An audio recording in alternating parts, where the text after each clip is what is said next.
That night, all the members of the community raised their voices and wept aloud.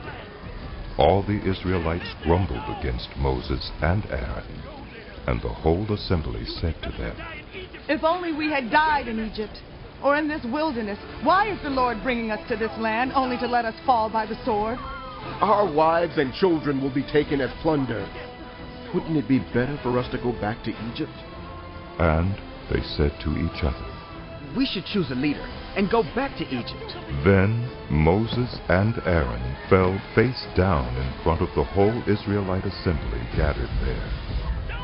Joshua, son of Nun, and Caleb, son of Jephunneh, who were among those who had explored the land, tore their clothes and said to the entire Israelite assembly, "The land we passed through and explored is exceedingly good. If the Lord is pleased with us, he will lead us into that land, a land flowing with milk and honey, and will give it to us. Only do not rebel against the Lord."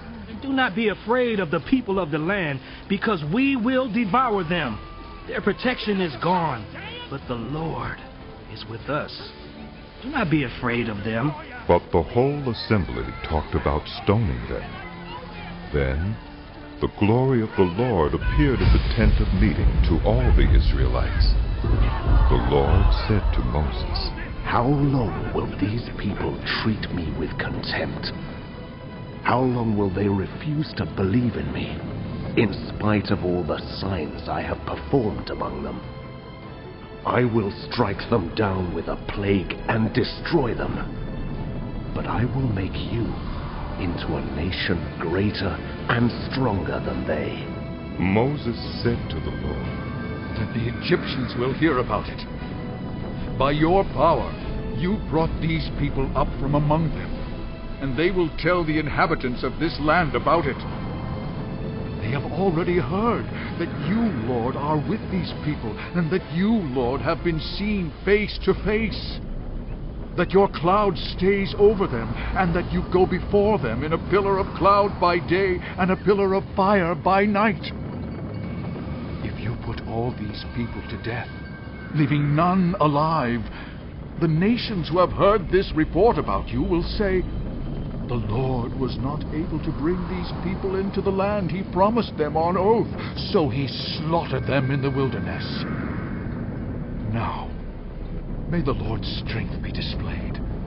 Just as you have declared, the Lord is slow to anger, abounding in love and forgiving sin and rebellion, yet he does not leave the guilty unpunished. He punishes the children for the sin of the parents to the third and fourth generation, in accordance with your great love. Forgive the sin of these people, just as you have pardoned them from the time they left Egypt until now." The Lord replied, "I have forgiven them, as you asked.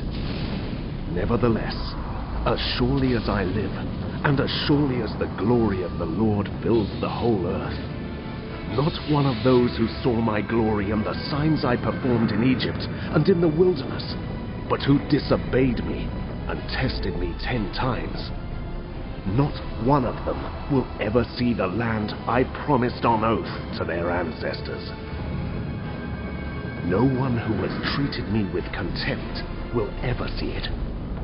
But because my servant Caleb has a different spirit and follows me wholeheartedly, I will bring him into the land he went to, and his descendants will inherit it.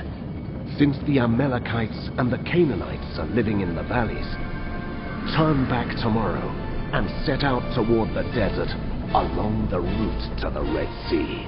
The Lord said to Moses and Aaron, "How long will this wicked community grumble against me? I have heard the complaints of these grumbling Israelites.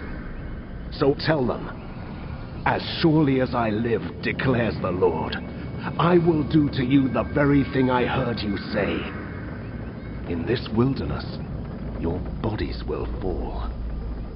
Every one of you 20 years old or more who was counted in the census and who has grumbled against me. Not one of you will enter the land I swore with uplifted hand to make your home, except Caleb, son of Jephthah, and Joshua, son of Nun. As for your children that you said would be taken as plunder, I will bring them in to enjoy the land you have rejected. But as for you, your bodies will fall in this wilderness.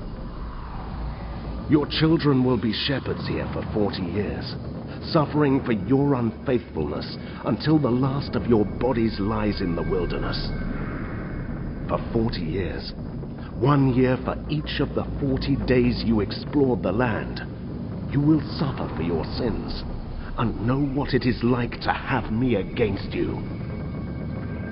I, the Lord, have spoken, and I will surely do these things to this whole wicked community which has banded together against me. They will meet their end in this wilderness. Here they will die.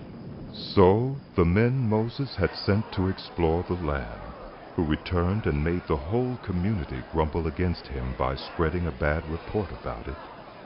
These men who were responsible for spreading the bad report about the land were struck down and died of a plague before the Lord.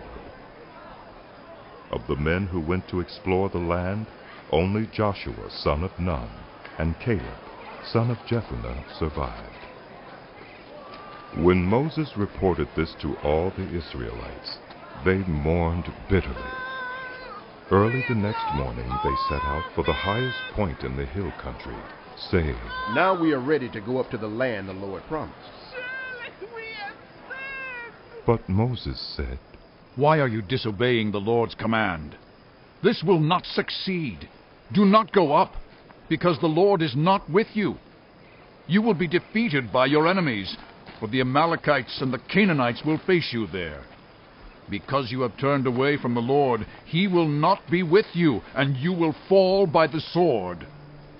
Nevertheless, in their presumption, they went up toward the highest point in the hill country, though neither Moses nor the ark of the Lord's covenant moved from the camp. Then the Amalekites and Canaanites who lived in that hill country came down and attacked them and beat them down all the way to Horeb.